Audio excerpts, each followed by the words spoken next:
Donald Trump and his wife Melania have tested positive for COVID-19 and will quarantine barely a month before the U.S. presidential election. Tonight, at Flottis and I tested positive for COVID-19. We will begin our quarantine and recovery process immediately.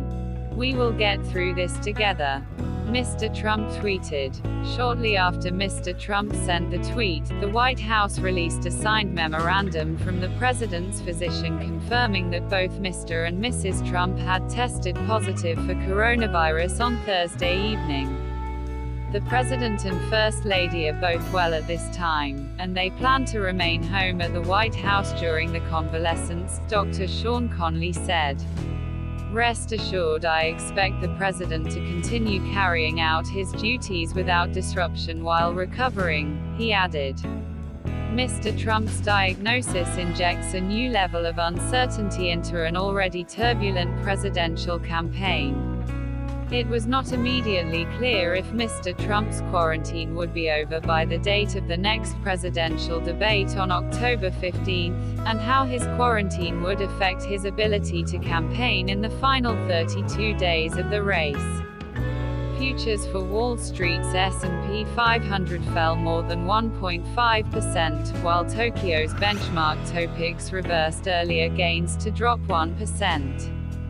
London's FTSE 100 was down 0.9% in afternoon trade, while the dollar, often viewed by investors as a haven, was unchanged against a basket of its peers.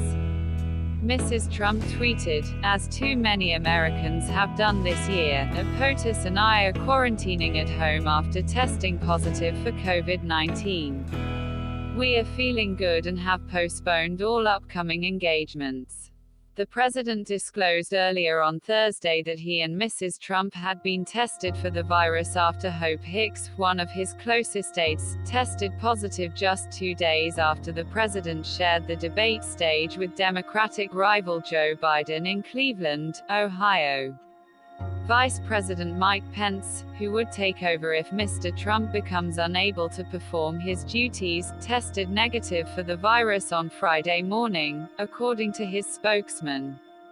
Mr. Biden's campaign did not release any immediate statements about the president's diagnosis or about whether the former vice president would also be tested. Ms. Hicks had been among the aides who traveled with Mr. Trump to the event, as were all of the president's adult children, some of whom were pictured not wearing masks. Ms. Hicks also accompanied Mr. Trump to a campaign rally in Minnesota the following day, but was quarantined on the Air Force One flight home after showing symptoms for the virus, U.S. media reported. In a television interview with Fox News host Sean Hannity earlier on Thursday, Mr. Trump appeared to suggest that Ms. Hicks had contracted the virus through her interactions with soldiers and law enforcement officers who would come over to her. It is very, very hard when you are with people from the military or from law enforcement and they come over to you and they want to hug you and they want to kiss you. You get close and things happen, Mr. Trump said. His diagnosis represents a historic moment in the U.S. presidency.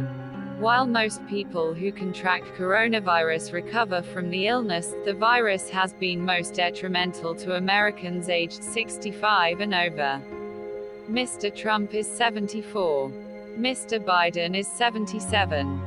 Video, U.S. 2020 election, coronavirus and the battleground states.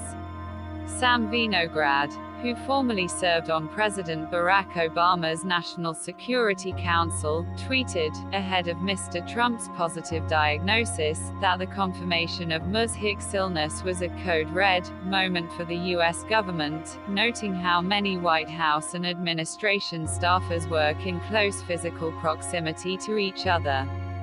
A pandemic in the West Wing is a worst-case scenario.